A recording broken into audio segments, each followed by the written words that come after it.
This is why we're just not a typical startup at all, in that we never even sought investment. We bankrolled our own company. And so we were not really even aware of some of the things that you learn in business school and metrics. And our own metric was, can we pay our bills? Can we pay our employees? We knew when we took on investment that they're not doing it out of kindness. This means you're going to have an exit. But we didn't realize it was going to mean that we lost control.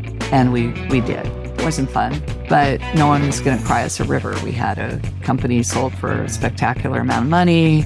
I, at the time, had regret that we had put someone in the position of CEO. But when I really look back on it, there's just absolutely no way we would have grown the way we did without his expertise. And it was very compatible and friendly and really magical for many, many, many years. I think everything worked out the way it was supposed to, but it doesn't mean it was all fun and it was all pretty. And I think that's probably the story of every company that sells. Welcome to the Invisible Ink podcast. I'm your host, Shubha Chakravarti, Chief Financial Storyteller at Achieve. Our guest for today is Lynda Weinman. Lynda is a pioneering entrepreneur, educator, and co-founder of Lynda.com, a trailblazing online learning platform. Lynda launched her namesake platform in 1995 with her husband, Bruce. Her leadership and vision led Lynda.com to tremendous growth for years before raising its first venture capital funding in 2013. In 2015, she sold the platform to LinkedIn for $1.5 billion for cash and stock, marking one of the most successful exits of a woman-founded startup. Lynda is now a full-time artist specializing in 3D printing and digital fabrication. She's currently focused on making art and playing bridge. In this fascinating conversation, Lynda provides an insider's view of what it's like to bootstrap a company from scratch, all the way through the challenges of high growth and ultimately selling the company. Now, here's Lynda. Good morning, Lynda. We're so excited to have you here today. Thank you for inviting me. We've got so many rich themes to go into, but I want to talk about, first of all, just high-level life as a journey. You've talked about how it's an evolving kind of a river, and staying true to yourself is another theme I've picked up. So what is that one truth or theme that you think has been a constant through your life, and how has it played out over the course of time? Well, I think there's a North Star for me, and I actually think it's probably for everybody, where you know when you like something and you know when you don't. You just have that internal compass that tells you this feels good, this doesn't feel good. And I know it seems very rudimentary, but just as you navigate your career, if you're in a situation that doesn't feel good, navigate away. And if you're in a situation that feels really good, navigate towards. And I just have never really stayed in a situation that I've been unhappy with for very long. And, I was interviewing someone for something, and she told me that she'd been in a job for 17 years that she didn't like. And the interview was just over. It's like, I don't know that I can work with a person who's willing for 17 years to do something they don't like. Like, that's just we're not going to jive. We're not we're not similar at all. So I think what it needs to is finding more fulfillment and really finding the right fit, because there's that adage that if you like what you're doing, you either are good at it or you'll get to be good at it. And I believe in that. Right. And has there ever been a situation where you've been constrained by circumstances, or if somebody is constrained by circumstances, where they're forced to put up with maybe a situation that's not as good? What thoughts or counsel would you offer in such a situation? Yeah, I think everybody does have those happen. And it's just, you're making a plan B the whole time. You're figuring out your strategy to get out of it. You're not going to just settle to accept it. And there are lots of things in life that are very hard to accept. I don't talk about this too often, but my daughter has a chronic illness, and she will most likely have it for the rest of her life. And it means that she can't do things that she wants to do. She doesn't have the energy. She's in pain. And it is like a process of acceptance that is extremely difficult, because you're accepting that you're more compromised than your mind is soaring. Your mind is creative. Your mind is having you do all these things, but your body is restricting you. So there definitely are situations where you do have to accept difficult circumstances. And I think it's probably easier if you accept it than if you fight it. But of course, I've been privileged in life to not have to navigate something like that personally, except that it's very close to me with my daughter. Right. And that's very moving. Thank you for sharing that with us. So Yeah.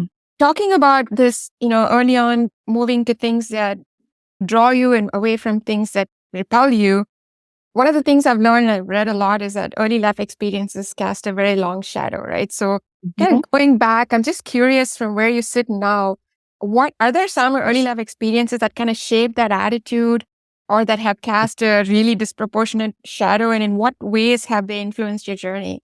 I mean, probably. I had a pretty tough childhood, and for many reasons, a set of parents who had their own problems and their own circumstances. And, there's usually a long story and reason why things happen and why people are the way they are. And often it goes back many, many generations. So in my situation, I had parents who were either too busy or had personal and emotional problems or had, in the case of my mom, she was born in a time when women couldn't even have a credit card without their husband signing for it. A very, very different time. So, understanding their choices, but, for many reasons, I ended up having a childhood that was difficult. And I lived with my grandparents for 2 years. I lived with my dad and my stepmother, who wasn't happy about having children when she'd married my dad. She didn't know she was going to have custody of 3 children. And so I was the oldest, and I was always the most responsible. And I think that really shaped me a lot. My husband is also the oldest, and there is sort of an oldest child syndrome. Not that it's a bad thing, but that generally, you're the responsible one and you feel responsible for the world. And that definitely promotes leadership qualities, because I was thinking at a very young age about my siblings, about their well-being, about how to get around angry adults and adults who are misbehaving, basically. And it made me grow up really fast. Now, in some ways, that was not a good thing, because I missed out on a lot of sort of childhood naivete and a lot of just sitting and watching cartoons or whatever, my fantasy of it would have been. But it made me a somewhat serious person. It also made me a person who's been a caretaker, and it made me a sensitive person, because I was around a lot of people with different emotions, and I had to kind of learn how to be a people pleaser and bridge different personalities. And I think all of those things are really helpful when you're a leader in business, because, one of the big challenges is just when your staff grows and you have a big staff and there's so many people and personalities, and being a person who's navigated a lot of difficult personalities, I think that was something that I ended up getting a lot of strength from. So even though I had a tough childhood in many respects, I think it made me strong, and I took good things from it, even though it was not always fun.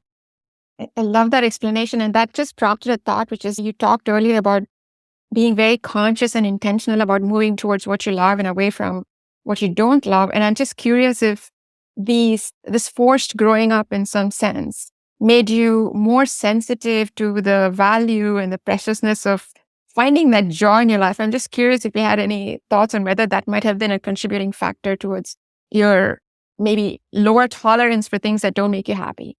Yeah, I mean, most likely, I think there could be a connection there. I've never thought about it too deeply, so I don't have a lot of commentary on it, but I think, yeah, probably. Great. So the other thread, and I've done a bunch of research on you, you're my role model, I have to tell you that. Um, One other thread that I saw as I was doing my research is this kind of love of learning, right? So you talked mhm, about the Mac, how you loved the Mac and, yeah. tracking graphic design.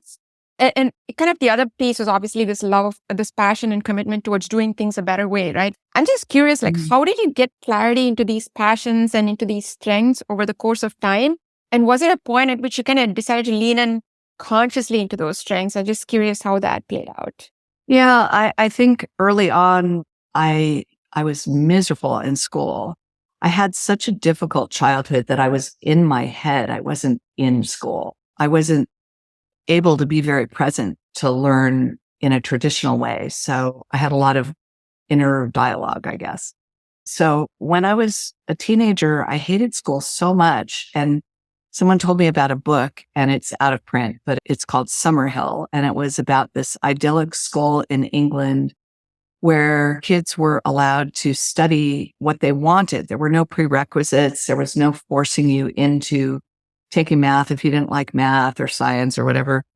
And I just thought this was such a revolutionary idea. And I loved the description of this, that what it did is it fostered in people, in kids, a desire to learn out of a true, authentic desire rather than a forced desire to get a good grade or to please a teacher. Internal motivation, which I think is far more precious and difficult to find.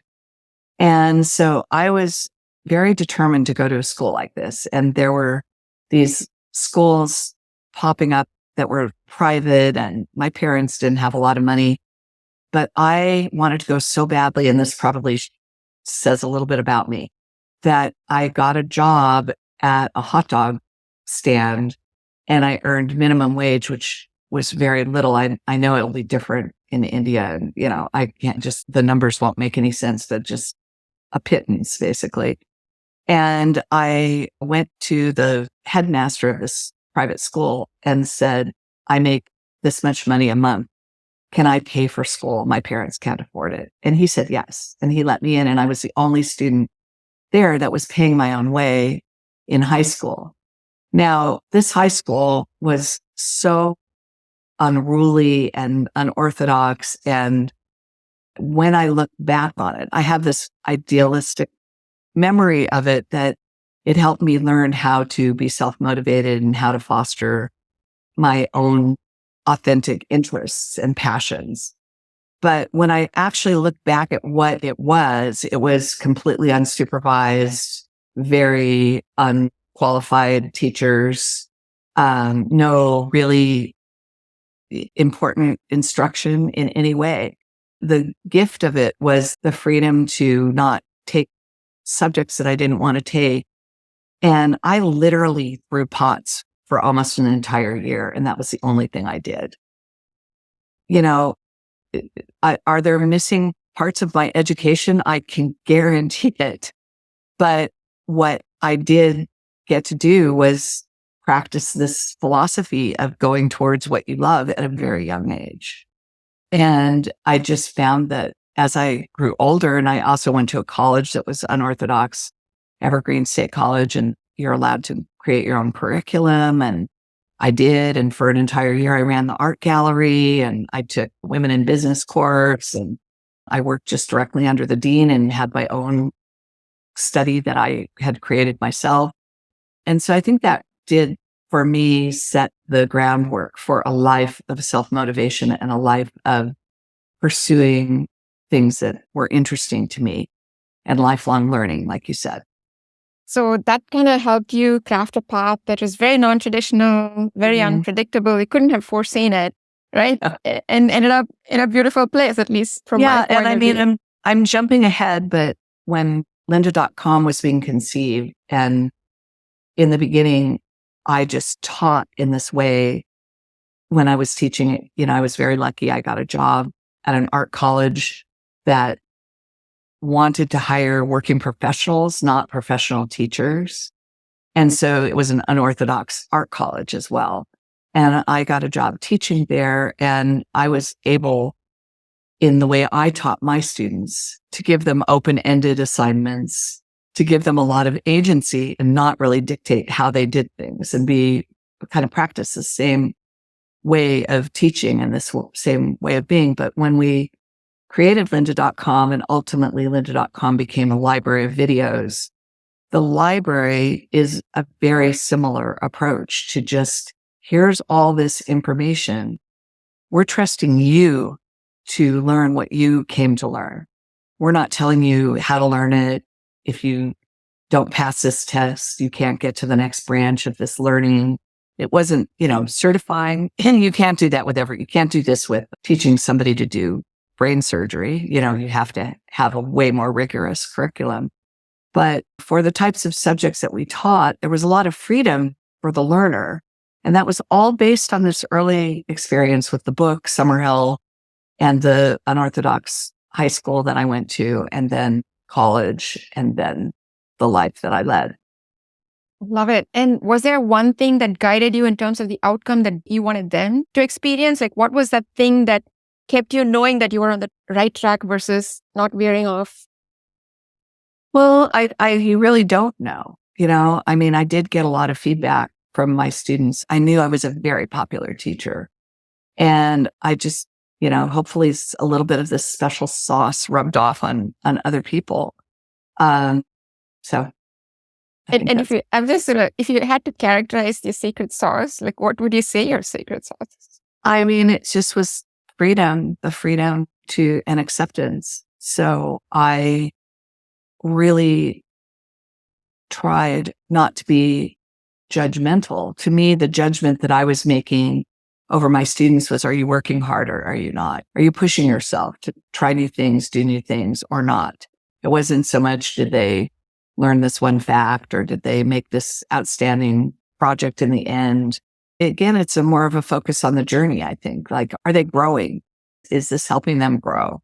And I think that is the most gratifying thing about it, being a teacher, is seeing in the end where they were in the beginning and then where they are in the end, and feeling some sense of involvement in that. They're doing the work, but it's definitely a wonderful feeling if you like that sort of thing. Process over outcome, right? Yeah. I love that. And just something that you mentioned also triggered one other thought about Lynda.com. And I know, again, I'm jumping ahead, but I want to bring this up since it's appropriate. As women, I know that Lynda.com was obviously a huge part of your journey.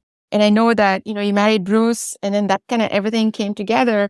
And that just sparked a thought in my head, when I know that for women, at least who you marry or who you end up with as a significant other or spouse, can have a much bigger impact than it does for men. I'm just curious, like, how did you learn to navigate that? What were the learnings? You had a professional side and you had a personal side. And then in this case, they were both intermingled together. I'm just curious how that played out as well. I think I followed the same philosophy in my relationships as I did in my career. Just go towards the people that make me feel good. And I was married before I married Bruce. And I think I've just always been drawn towards artists. My first husband was an artist. Bruce is an artist. And I realize now that I've become an artist, that the thing that I love about art is the problem solving side of it. The idea that there are no real rules except for the rules that you impose on yourself. And then you can break those rules. You can, it's a lot of moving target problem solving, which is probably my favorite kind, where there's no one right answer. And so I think I've always been drawn towards men who thought that way. And I'm still close with my ex-husband, very lucky, still close with his family. And he actually is very good friends with my current husband, Bruce. So we have a wonderful, extended family. And it absolutely changed my life and my career to have been married to Bruce. But he was the first boyfriend or partner that I ever collaborated with in a career way. And that was a surprising outcome. I don't think it was something going into the relationship that either of us planned. But we were sort of one of those power couples that together we equal more than we do separately. And you were both, you had a very strong artistic strength, right? Both of you had a very strong artistic strength and artistic side. And yet, no, he was always the artist. I was intimidated to be an artist because he was so good. That was one of the big hurdles for me deciding to become an artist that I had to get over, was comparing myself to him, which is a big hurdle that most artists have to get over, comparing themselves to other people. It's actually a big part of becoming an artist. But he was always the more artistic partner in the partnership. And how would you characterize, in that context, how would you characterize kind of your strength versus the artist's strength in it? Well, he's a dreamer and he's like the idea factory. He'll come up with like 1,000 ideas and a few of them are real gems, but not all of them. And I'm probably the more pragmatic of the two and the more grounded. And also I think because Bruce is on the spectrum of autism and I'm a normie, I'm very good at socializing and always have been. That's been one of my, special powers, I suppose, is just to get along with all kinds of people and things like that. So I was in many ways a conduit to a world that he might not have connected to without a conduit. And he was absolutely a conduit for me as well because of his incredible creativity and also strategy. He was always the big strategizer in the company. I would have happily written books and taught and not ever thought to have expanded it into a video library or a company or any of the things that he pushed towards. So he was pushing me the entire way to take bigger risks than I was probably wired to take. And I was probably reining him in because he could take such big risks that maybe his wouldn't have worked out. It's hard to say, but he's a really amazing mind and creative problem solver. So that I have benefited from greatly. It's fascinating. It's not what I would have expected you to say. That's a good insight. So then, which brings us to this, you're the pragmatic person, you have the skills, he's the thinker, and then you come together in this mix and you're teaching, like, where does this idea come from? Like, what's the spark and what's the motivating factor for you? Evolution. It was never one idea. It was never thought out from the very start. It was, again, being on a journey, adapting. I started as a classroom teacher. I met Bruce. He was my student, actually. We never dated when he was my student, but we got to know each other when he was my student.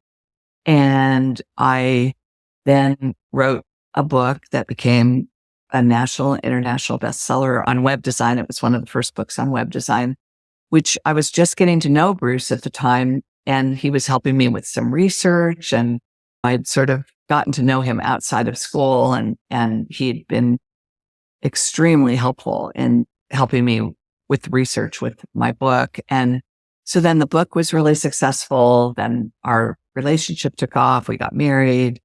And when we first were married, we were living off book royalties and that was our income. And it was his idea to start a classroom of our own, a private trade school to learn web design. And we started in a very non-committal way where we rented this was his idea too, rented a local high school's computer lab for spring break when school was out and offered classes on the new internet. And somebody came from Vienna, Austria, which pretty much blew our minds because it's the very beginning of the internet, it's international, but you don't realize you're going to publicize a class and someone's going to come from another country. You just don't realize the power of it. And so that success gave us the encouragement to rent a space and start an ongoing classroom. And then that was very, very successful. And I was still writing books and I hadn't even started recording videos yet. And then 9/11 happened, which was the Twin Towers and the big attack that we had in the US. And then people stopped traveling. Our business dried up. We had to figure out another way. So it was really a little bit out of adapting to how do we stay alive to think about publishing our own materials, which ended up being to publish videos at the time, VHS cassettes, which don't even exist anymore. And, putting the videos online was also another huge risk and nobody had done that. And all of our competitors were selling physical VHS tapes and we'd created this library idea and you subscribe. And it was very early on in subscription businesses. There were so few of them. Today, there's subscription fatigue. Everything is a subscription, but back then nothing was a subscription. So we just pioneered a lot of things out of adapting to our circumstances. And it was not a big master plan that was going to lead to selling our company ever. So, it's easy in retrospect to write your story and say, this is how it worked out. And look, there are all these forks in the road. We took the right fork. But as you are living in the day to day, right? And you have the next decision come up. Okay, should I be even creating a video? It's painful. It's very uncertain. You don't know if anybody's going to buy. Like, what was the metric? What was the rule you used to say, this is how I'm going to decide? Like, what did you use? And then were there things that didn't pan out? And then how did you react to those, right? I'm just curious about that process. Well, absolutely. And I think it was, this is why we're just not a typical startup at all, in that we never even sought investment. We bankrolled our own company from book proceeds. We were making royalties on the books. And that was what we reinvested in starting a classroom and starting a video publishing company. And so we were not ever really even aware of some of the things that you learn in business school and metrics.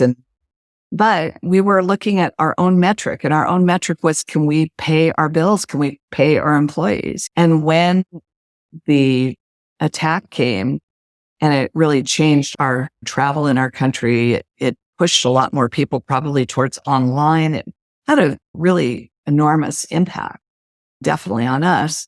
We had to adapt or die. I mean, we had to lay off. We were at 35 people just from our live classroom business. We had 35 employees, and we had to lay off 17 of them. Yeah. And we did it all in one day. It was really awful. But had we not done it, we wouldn't have ever survived and been able to do the next thing. So those are all really tough business decisions that you have to make at the time. But if you don't make them, you won't have a business. So it's just very black and white, and it's your own survival, I guess. And, that makes you act, unless you're self-sabotaging or something, which some people are. So it sounds like, and is it fair to say that you start off in a certain path, you're driven by the art or the skill of teaching people how to do web design, you experiment with a few things. Is it fair to say that by this time, 9/11 happens and you're pretty much running a well-sustained business, as challenging as it is? Have you transitioned at this point to like a business person? How would you look at that evolution yourself? I think both my husband and I were business people, but we were unorthodox business people. We also, cared about art and people. And I think almost anybody who worked for us in the early days would tell you that we were just really great employers and cared a lot about our employees. And, we just believed we could do this the way we could chart our own course. And I don't know what gave us that confidence, but I think it was helpful to have each other. I think that was, to have a partnership that isn't just a business partnership, it's also a marriage. There's a little bit more. I mean, I know plenty of marriages probably fall apart as business partners, but, there's probably just a little more impetus to hold it together even when you disagree. So I think that we disagreed plenty, but we were absolutely looking at our bank account, looking at if we could afford to do the next thing. And then when we got big enough, we started to hire business managers, and eventually we hired a CEO, and we hired people, a CEO, a COO, a CFO. When you get into the C-level stuff, in the beginning, we were so small, we didn't have all the hierarchy, but we did not see our core strength as number crunchers and sort of MBA style business people. We're very down to earth and just driven to run our business the way that felt right to us and sort of matched our values and matched our goals. Before we dive back into our conversation, I want to tell you about Seed to Success. Seed to Success is our community letter with our proprietary insights on startup financial storytelling, tips, new episodes, and much more. If you find these discussions helpful in your entrepreneurial journey, Use the link in the description to subscribe to Seed to Success today and get all of these and much more straight to your inbox every week. Now, back to our conversation. And this point that you mentioned of hiring like professional help, so to speak, at the C level, it's a very big transition point, right? Because until now, you're the boss, you decide Yeah. what's right. And then Yeah. suddenly, even though they're reporting to you, it's still a different dynamic. Like, how did you transition through that? And what was your guiding principle? Like, what kept you through and what kept you focused? I mean, we really lucked out in many ways. We were actually interviewing our CEO as an advisor because we had so many companies that we had so many investors sort of knocking our door down because I guess when you hit a certain revenue number and you're a small business, I think it's 10 million revenue a year. And suddenly the phone was just ringing off the hook and all these different offers. We want to give you a valuation. We want to invest in you. And so this guy was actually a business consultant and he was somebody we were thinking he would just guide us through this dilemma. And after hearing our story, he said, I've evaluated thousands of businesses. I've never really encountered one with as much potential as yours. I don't think you should take money, but I think you should hire a professional CEO and I'd like to volunteer myself. Wow. And, it could have not worked out, but it did. It worked out very well for many, many years. I would say, you said the CEO is reporting to you and you're the CEO's boss. And that is exactly right. And that kind of kept it, following our values and following our strategies and everything, even though he definitely had a huge hand in expanding the business and helping us navigate all kinds of things. But then when we did ultimately take on investors, and then he was beholden to them. That's how he viewed it, not beholden to us.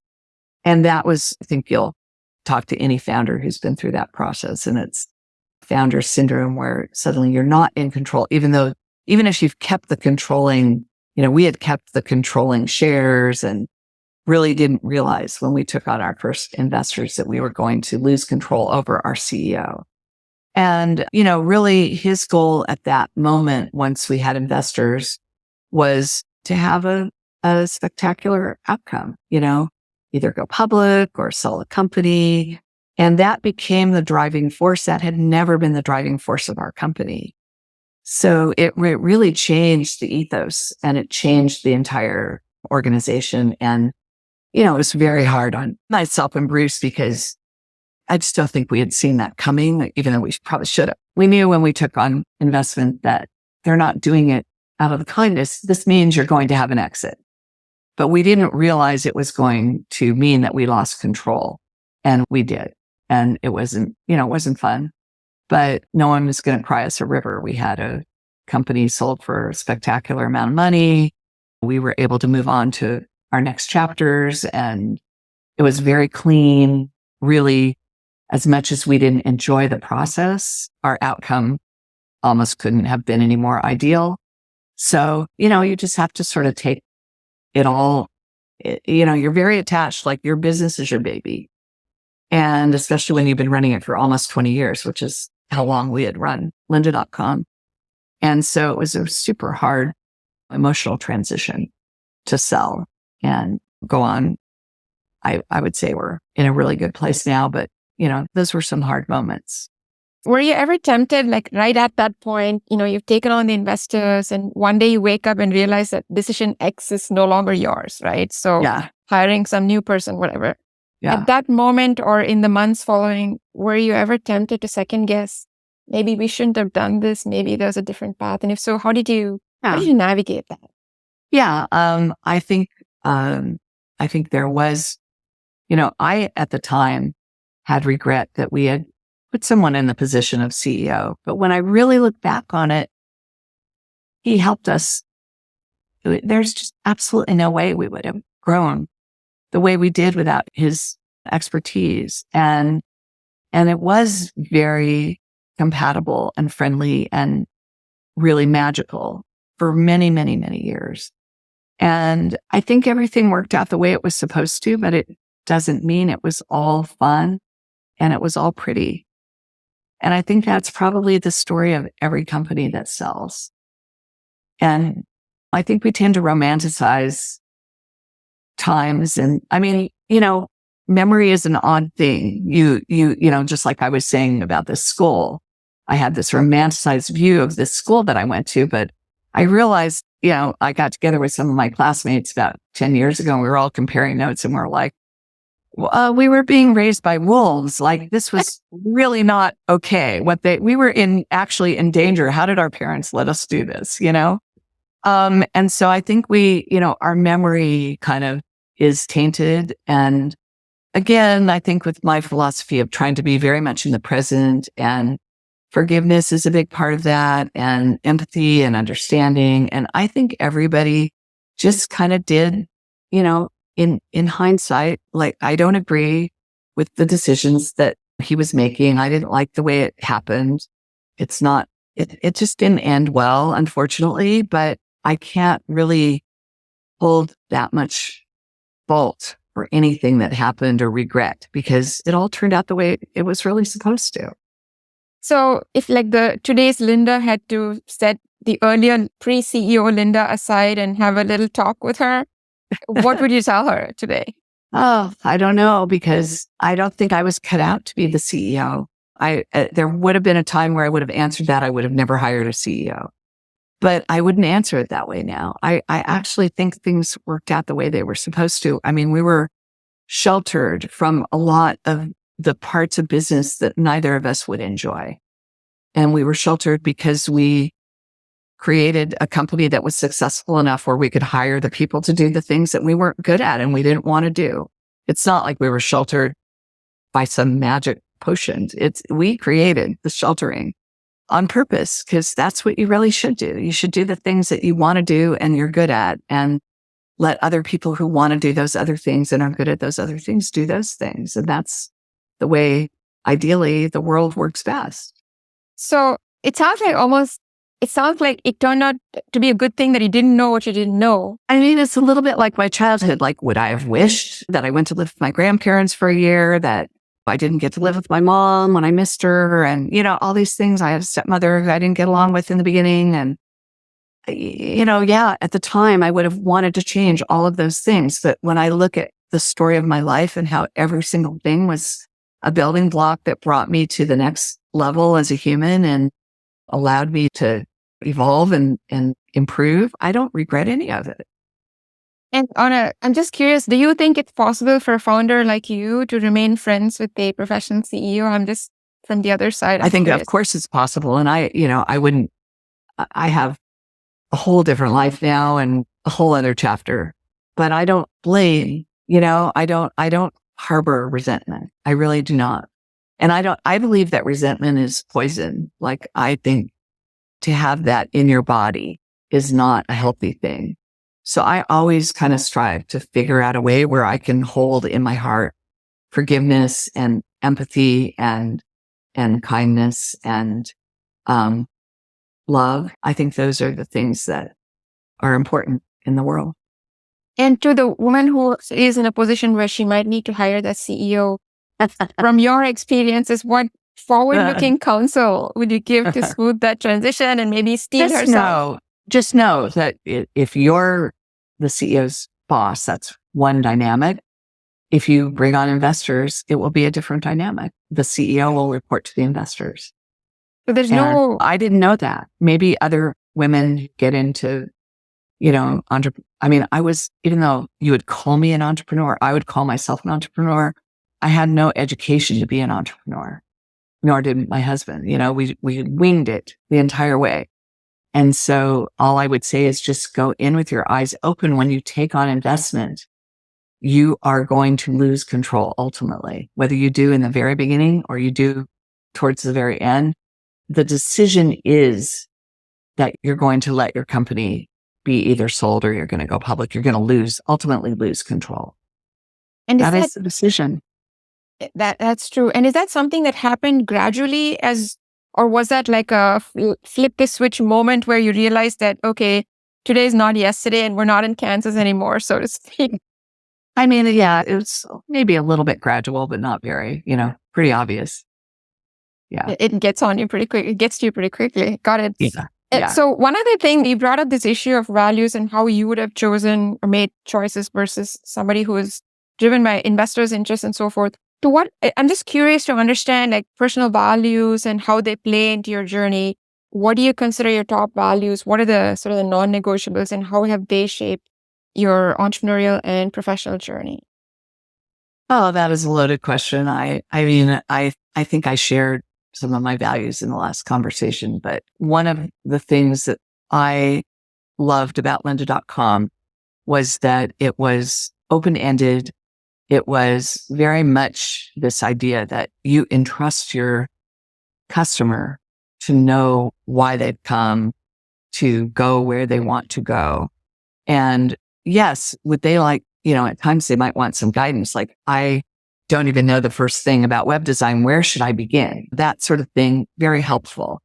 But there were so many at the time, online education just meant something completely different. It meant that you were going down these little pathways and they had been predetermined for you. And that's how a lot of in-person education is too. It's very prescriptive, so it was super important to me that Lynda.com be this library where you could serendipitously, you go into a physical library and you're pulling out a book and it's on history. And to the right of it is costume design.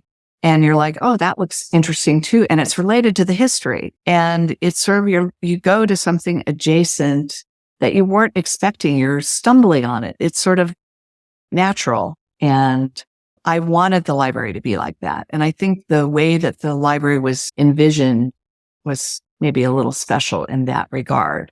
And so that was important to me. It was important to me how we treated people. I mean, Bruce and I both came into being business owners from being gig workers, basically. Neither of us had really had full-time jobs. We had done a lot of different kinds of work for this much per hour for a month doing this, and then I'll do this other thing. We knew that when a company, like he worked for Disney and they were yanking his chain. It's an expression, just to pay him this pittance for them. They're a giant corporation. 90 days, 120 days, just stretching out this payment. And meanwhile, he's trying to pay his rent, And we knew that a lot of our instructors were the same and a lot of our vendors were the same. And so we sort of made this philosophy, if we can afford to, we're going to pay everybody's bills when we get the invoice. We're not going to wait 30 days. We're not going to game the system. So we had always done that. And it was actually a great business strategy because, if you pay a legal bill faster than the next client, next time you have a problem, they're going to give you some preferential treatment. And it's just smart business. If you want people to want to work with you, you treat them right. You pay them fast. You do things. So that was a philosophy. So when we took on investors, we got a CFO, all of a sudden we're paying our bills 90 days, 120 days. We're getting people writing to us personally, like, you've always paid quickly, like what's happening? This is all to make the books look a little better in that moment. That's what investors think about. That's the entire mindset is, how do you make the profit look bigger? How do you make it look like you're doing even better than you are? And it's just so sad because our business was very successful and we didn't have to do it that way. And that had never been the way we did it before. And it was against our culture. It really kind of hurt our hearts. But on the other hand, we're naive, sort of non-MBA types. And there were lots of profits that we gave to other people because we just felt like we didn't need them. Like, for example, we would give like outrageous holiday gifts. We'd have a good year. We'd give every employer a laptop. We did that. Nobody does that. And we did it just because, and that would have been money Bruce and I could have put in our personal pocket. And we didn't. And it just felt really good to us to treat people right. And it made the whole experience so fun and so loving. And, this idea of generosity, generosity of knowledge, generosity of, we're sharing with you in the good times. When bad times, unfortunately, we have to lay off 17 people in a day. But when you're having good times, I always would say, if you're not going to do these things during good times, when are you going to do them? And how are people going to really believe you when it's a bad time? But this is the sad thing about our world. It's just the profit extraction, just being the primary goal and not really thinking about quality, not really thinking about interactions and how people interact with your company, your employee. It's like a 360 thing. It's your staff, it's your customers, it's your vendors, it's your administration. It's above and below and to the side and to the right and to the left. And it's everything. You have to walk the walk or you're not going to be believed. And listening to you, I get the sense that, first of all, that you wouldn't do anything different if you had to go back and redo it. Is the sense I get. And the other sense I get, the other sense I got as I was listening to you was that value system infused or contributed to a lot of the joy that you felt, that you talked about earlier. Said, hey, if it feels good, I'm going to do it. And it sounds to me like this was like one of the integral threads of what that experience joyful. Is that a fair statement? I think it's very fair. So that brings me to the question of success, right? You talked about success, and is it profit? Is it wealth?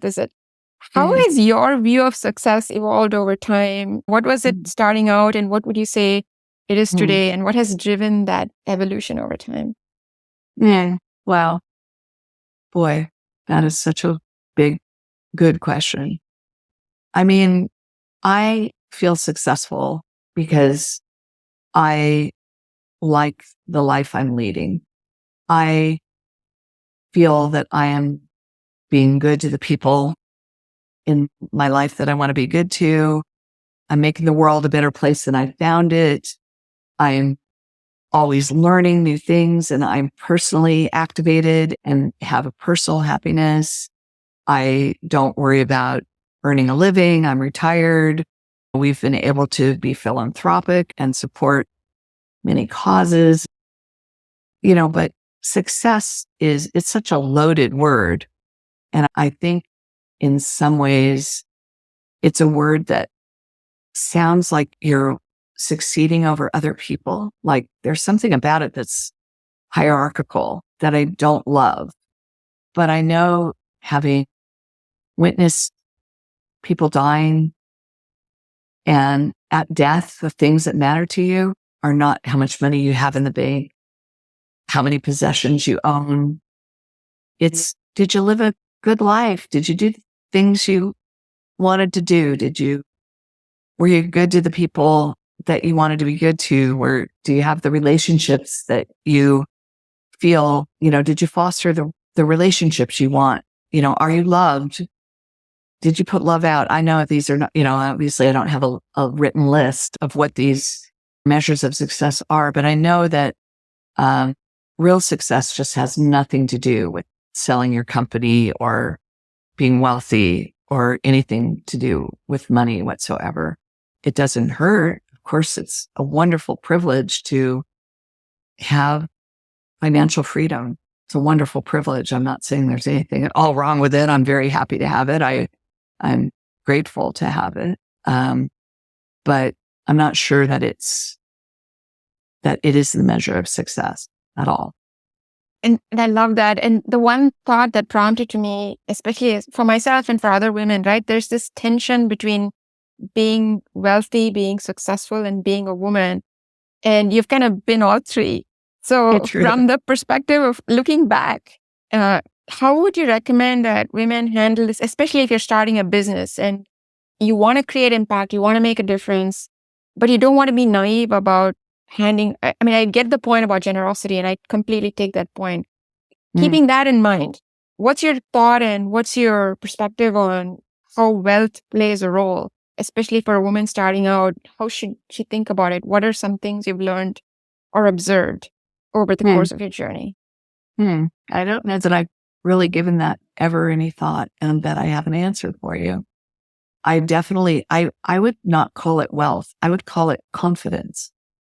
I would say that when you're starting off, you have to fake the confidence before you have it, because you're not going to walk in having wealth. So you're not going to walk in the door having monetary success. There are many other things that you need to have, but one of them is confidence in your ideas. And I think maybe that's something I've always been good at, is sort of faking confidence before I had it. They call it fake it till you make it, And I used to think, I'm just had this memory of when I was just out of college and kind of struggling in my 30s. And I used to think, like, if I woke up and I was feeling really down, well, I'm just going to really get dressed up and kind of like fake that I feel good and really try to put forward a better appearance than how I'm feeling inside. And I don't know why I had that instinct, but I do think that women have to, what I have observed in my own career, and I hope it's not as true as it once was, that I've always felt like I had to be better at men, better than a man, to even be at the level playing field. And especially being a woman in tech in the early days, I felt like I had to dazzle and impress them with my knowledge, not just be knowledgeable, not just be on the sidelines, but really demonstrate that I understood the language, what was the concepts, what was at stake. And I think that confidence also was really fostered by the unorthodox education that I had, because I found at least our schools in the US have become very, very rote and really focused on test taking and what your test scores are and everything about that. So the carrot is the test score versus the knowledge. And just like the carrot is the wealth versus, or this thing of success versus making something that's sustainable and actually works and is, is good, for others, is helping others somehow, benefiting others. And so I think for me, the thing that I would advocate is to build confidence. And I actually had a few women in our company that I suggested who to me did not exude confidence. And I suggested, like, maybe you should practice going to a class in giving a speech or in communication and pitching or something. Just, it's very important to present yourself with confidence. I don't know. Maybe that's my answer. How did that work out? I love it. I love your take. How did that work out for them? Well, a lot of them didn't take my advice, sadly. I think there's just, it's sad. Maybe it's not sad. I think maybe it just takes all kinds of people in the world, and some are timid and some are daring and some follow and some lead. And it does. It takes everybody to make this whole thing work. So maybe it's not a bad thing. Maybe we don't all have to be confident. It's just finding where you fit and that it makes you happy and you feel like you're contributing and you're good at it. Which brings me to the question of legacy, right? Looking back, clearly you've added a lot in terms of learning, contribution to the world, and so on. How do you think about legacy, and how have your thoughts evolved in terms of, at least all the women founders that I've met? Yes, there's some technological innovation, whatever the case might be, but at the core, everybody wants to make an impact, right? Everybody wants to make the world a better place. I'm just curious how you've thought about that impact over the course of time and how you think about it today. Well, today I don't think about it at all. I feel like I made my impact, and I am still making an impact in my own way. And I have become a full-time artist. I've been learning bridge, which is extremely hard. And I have an aging parents. I have responsibilities. I have my child, even though she's grown, has a lot of health challenges, and I'm there for her. So I just kind of have a big life that I'm balancing, and I'm doing my best. My husband created a piece of monumental architecture. We live in a house that he designed with an architect. And I think it will become a legacy for him and maybe for us, in that it will last beyond us. But already people don't even know what Lynda.com is. It doesn't exist anymore. I think this experience of having watched people die, when we're gone, were gone. I mean, all the people who were rich and famous in the 1700s, we barely know who they are. 300 years from now, no one's going to know who I am. Nobody's going to know what I did. And to me, it doesn't matter. Got it. I don't care. Yeah. I don't need them to know.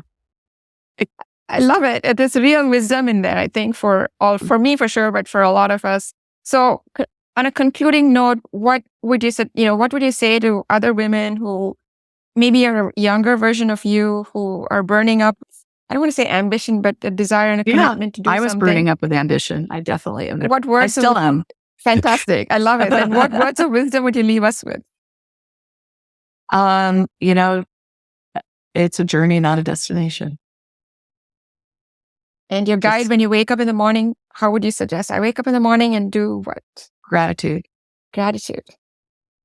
I love it. Yeah. Is there anything that we should have talked about that you would have loved to talk about that we didn't bring up? No.